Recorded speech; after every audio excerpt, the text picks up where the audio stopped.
there, YouTube family. It's Deidre from our Upcycled Life. If you're new here, I do lots of thrifting, DIYs, repurposing content. If you like that kind of stuff, we love new friends. So make sure you like, subscribe, and hit the bell for notification so you don't miss any great content. Today I am going to spruce up my craft table. I bought this at a thrift store. I think it was around $50. It's solid wood. It is a fabulous table. It's really, really heavy, but over the years the table has gotten scratched and it's got pretty big hunks out of it. And when I'm crafting on it, it's really hard to clean. So I got some self-adhesive contact paper off of Amazon, and this stuff is fabulous. It will be so much easier to clean my table, and it'll look a lot nicer too.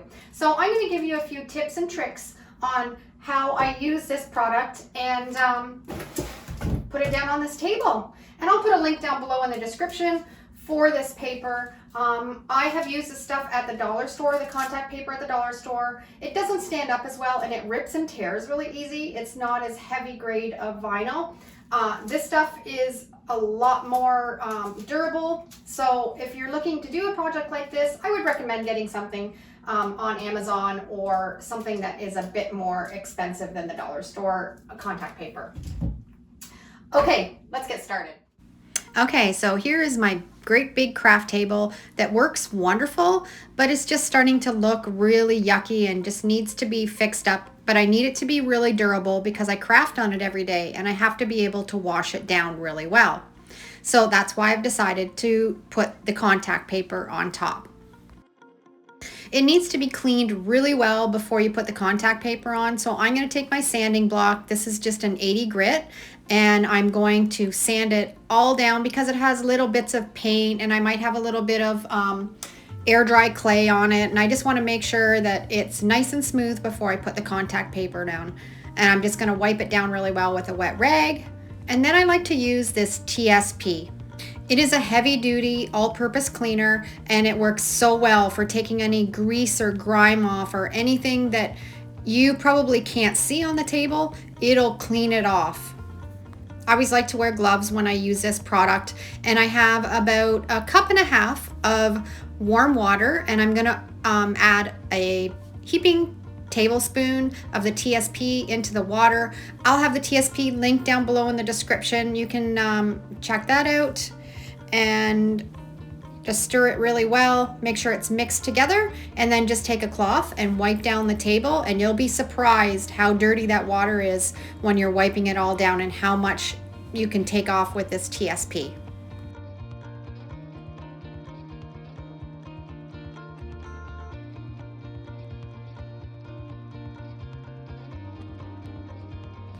And this is a vinyl I bought. I only needed one roll for my table. The measurements actually worked out really well.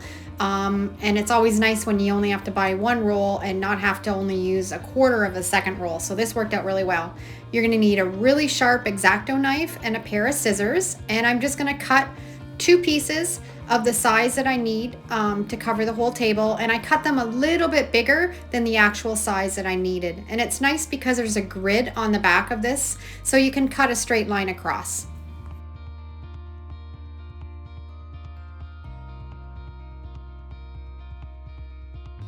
Now you're just gonna peel them apart. That's always tricky to get it peeled apart. They always seems to stick together. And I'm just going to press it down onto the side of the table just to hold it in place, and I want to pull that backing off and just leave enough just to stick down on the top of that table, overlapping a little bit. I'm not going to try to have it right on that edge of the table because I'm going to trim it afterwards. So you're just going to press it down. Don't peel very much of that backing off, just a little bit of it just to stick it down and get it into place. And then press it down with your hand. And then I like to use a credit card. I know you can get little squeegees that are made for wallpaper and that sort of thing. I just find I have more control with this little credit card.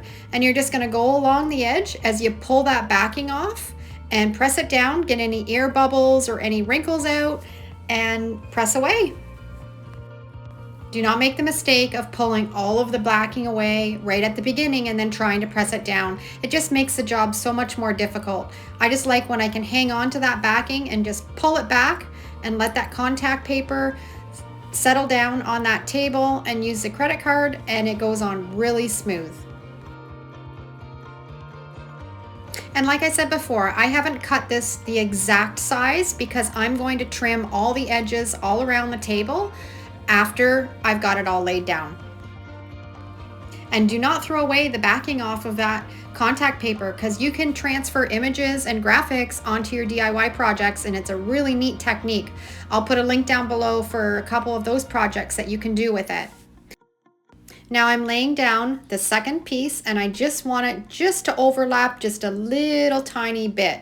And I'm making sure that the edge is facing away from where I'm going to be working. I don't want to catch that lip of that piece of contact paper when I'm crafting. So if it's facing towards the wall, I won't catch on it, if that makes sense.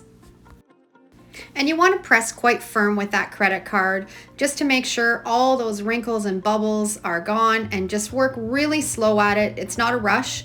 If you rush, it will get bubbles and wrinkles easier. So I just take my time and just do little bits as I go, and the credit card works fantastic for that.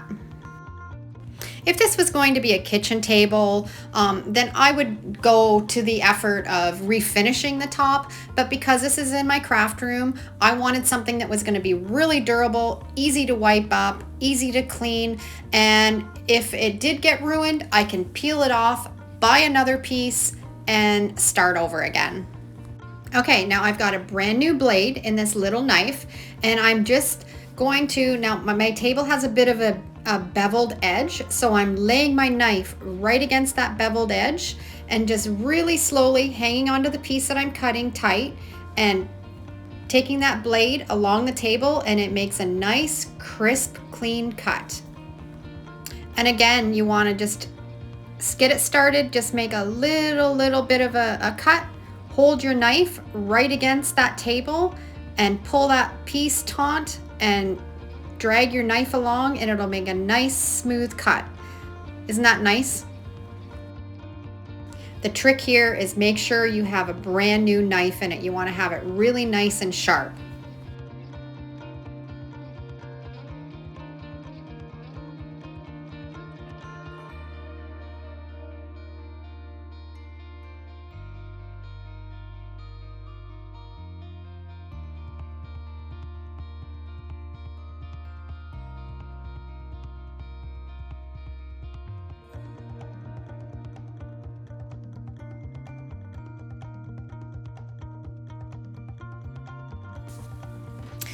Now it's all laid down and all finished, and I'm going to take that credit card and just go over the whole table again. And I love it. It just brightens up my whole room, makes it nice and clean looking, and look at the edges. They look great. Okay, all done, and I love it. It has perked up this table that was so damaged and had a really yucky top on it, and now it's nice and clean, and it'll be so easy for me to work on and wipe down. And it'll look a lot nicer when I'm filming. So if you guys have old tables that you want to put a new top on that's going to look nice and be durable, this is it. Like I said, I'll put a link down below in the description, and they have all kinds of different colors and wood grains and plain white and even marble if you wanted to. So check that out. Simple, easy DIY. Thanks so much for watching today's video, and if you have any questions or comments, leave them down below. I love to read them. I'll be sharing so many more DIY, thrifting, repurposing videos, so if you aren't already following along, make sure to hit that subscribe button and the notification bell, and that will let you know when I upload my next video. See you real soon. Take care and have a great day.